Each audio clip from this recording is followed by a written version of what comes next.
O amor do Pai também é cura. Quando Jesus revelou o nome Pai, ele estava nos ensinando como sermos filhos ou filhas. Amém? Através da consciência do Pai. Vai redefinir o que é Pai para você. Mas isso começa com você reconhecendo o Pai. Eu quero te mostrar algumas estatísticas agora. E a fonte destas estatísticas é o Centro Nacional de Paternidade, uma pesquisa de paternidade na América.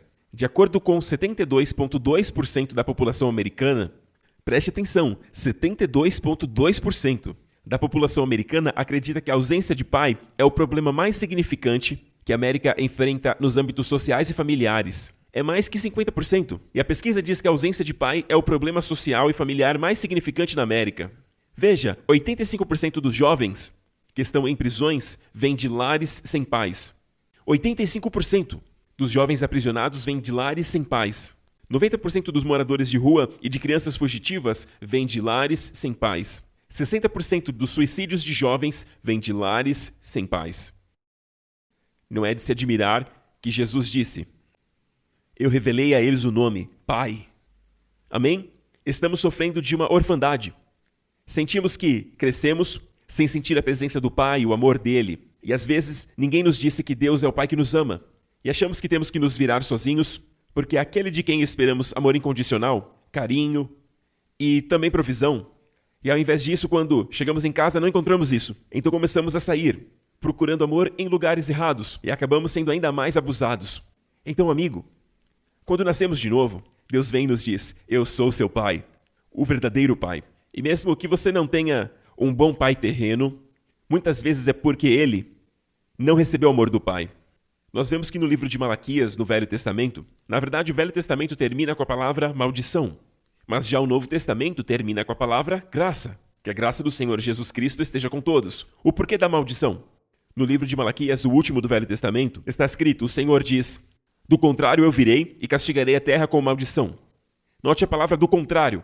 Então, o que traz a maldição? A geração sem pai. O Senhor diz: eis que vos enviarei o profeta Elias, antes que venha o grande e terrível dia do Senhor, e ele converterá o coração dos pais aos filhos, dos pais aos filhos. Perceberam? Qual é o primeiro coração? Do pai para o filho, e dos filhos a seus pais, para que eu não venha, do contrário eu virei e ferirei a terra com maldição. E é desta forma que termina o Velho Testamento. Deus está dizendo que se não houver paz, a maldição virá.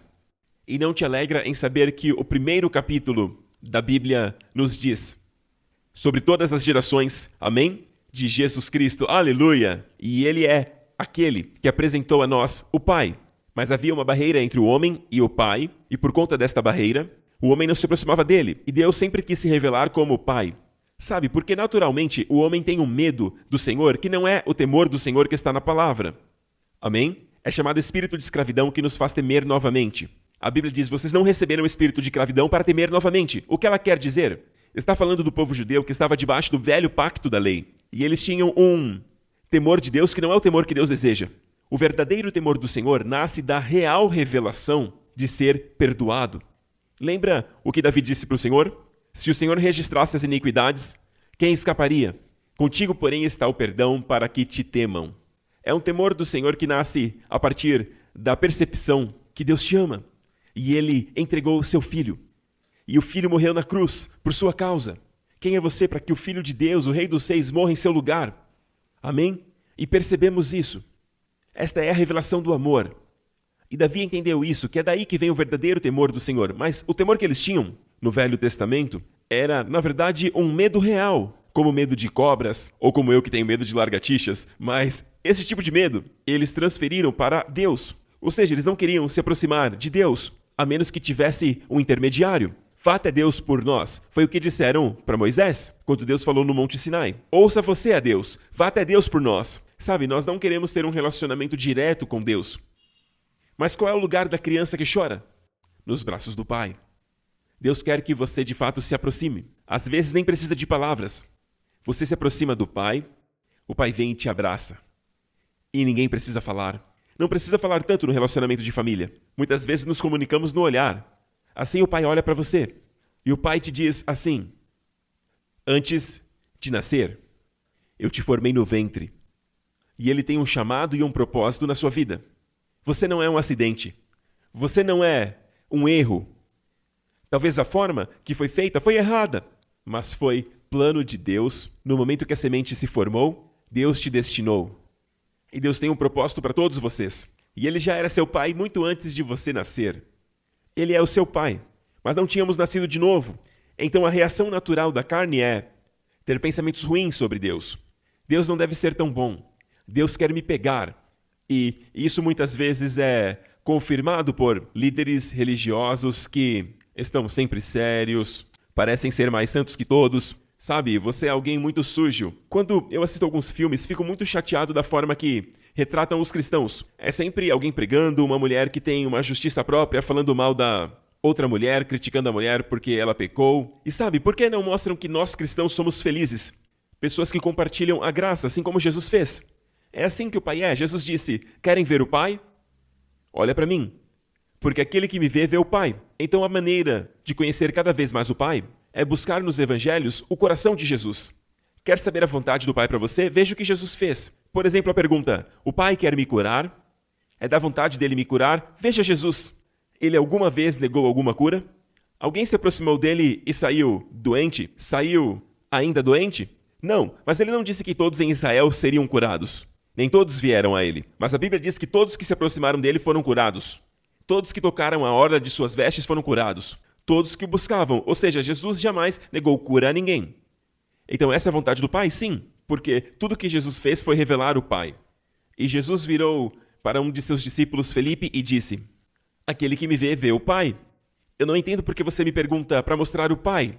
Eu tenho estado tanto tempo com vocês e ele disse isso no cenáculo. Imagine isso, 2 anos e meio juntos. Veja, familiaridade é diferente de intimidade. Você pode ser familiar e não ter intimidade. Se você buscar Jesus e o Espírito Santo, você vai ter intimidade com ele. Amém? Eu quero isso. E você? Glória a Deus. Então, quanto mais consciência você tem que Deus é seu Pai, amém? Pense nisso. Pense nisso. O Pai te ama tanto que ele entregou o seu filho. Deus não era obrigado a dar o seu filho. Ele escolheu entregar seu filho. Qual foi a sua motivação em entregar seu filho? Antes disso, eu preciso que você saiba. O Pai ama o Filho. O Pai ama o Filho. Com todo o coração.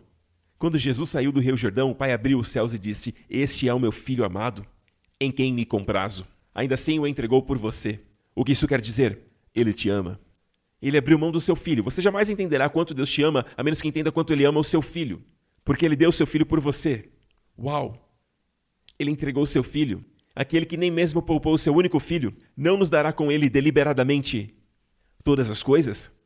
Se achamos que Deus vai reter, por exemplo, a cura de nós, porque, por exemplo, Deus valoriza demais a cura e ninguém pode então ter cura, seria a mesma coisa dizer que a cura é mais importante, mais preciosa para Deus do que seu filho, porque ele estava disposto a entregar o seu filho, mas não para entregar cura? Não. Igreja, ele entregou o melhor. Quando ele entregou o filho, entregou o melhor. Se ele não poupou nem mesmo o seu único filho, mas o entregou por todos nós, como não nos dará ele? Medite nisso. Use esse versículo como meditação. Como não nos dará ele? Uou! Pense nessa frase. Como não nos dará ele? Como não? Nos dará? Com ele, deliberadamente. Esta palavra deliberadamente, receba essa palavra. Como não nos dará com ele deliberadamente todas as coisas? Se ele já deu o seu filho, e ele deu, como não dará com ele todas as coisas?